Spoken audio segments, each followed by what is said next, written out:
Hi there. I am back with another study, and this time it's the beginning of a series of studies that we're going to do on Jesus's discourse on the bread of life. So, this first one has a pretty long explanation because it's relevant to the last study, which was talking about when he did the miracle of feeding the 5,000. Um, and the reason it's relevant is that the people who were fed before with the loaves and fishes that he multiplied, they have come back and they want more food.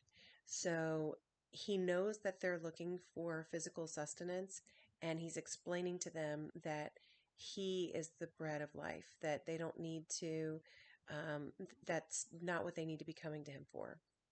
So, when they ask him how to gain salvation, he explains that the work that they need to do is just to have faith. So, there's a whole lot in the middle, and I think all of it is worth understanding. So, I hope you'll take a look at it, but just know that this is a long one. Um, but the important thing to focus on here is the fact that he says the work is faith. So we don't really think of faith as work, um, because it seems like, I don't know, it just should be this natural thing that kind of comes out of us, but it it's a decision. So, whether we make that decision on purpose, or in this case, I think we do have to make the decision on purpose to step from the known into the unknown. But even if I go to sit down in a chair, at some point, I will um, I will stop leaning on my own strength, and I will begin leaning on the strength of the chair, because I have faith that the chair is going to stand straight and hold me up.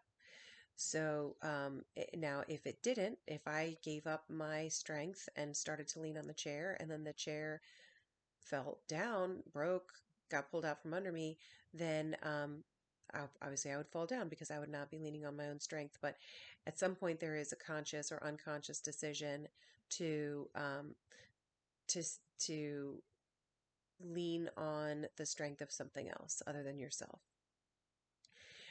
Further, I want to point out, which is in the end of the study, that the Jesus's answer to people when they ask this question is not always the same. So, when tax collectors asked this question, he said, "Well, don't charge any more than you're supposed to." He told different things to different people. That's because they were different people. They were different audiences, they had different backgrounds, and they needed different information. This audience in particular was Jewish. They were used to a lot of rules, and they were used to the idea of working out their salvation. So Jesus needed to explain to them that their work was always going to fall short. That instead, their job was to have faith. So take a look at the rest of this. There's a lot of um, connection between this and other conversations that Jesus had with people, other miracles he performed, and the Old Testament as well. So I think this one really pulls in kind of the whole Bible to show you how it's all interconnected and how it all points to Jesus as the answer. So that's why it's so long, and I just couldn't edit anything out because I thought it was also important. So take a look. I hope you enjoy it. See you next time.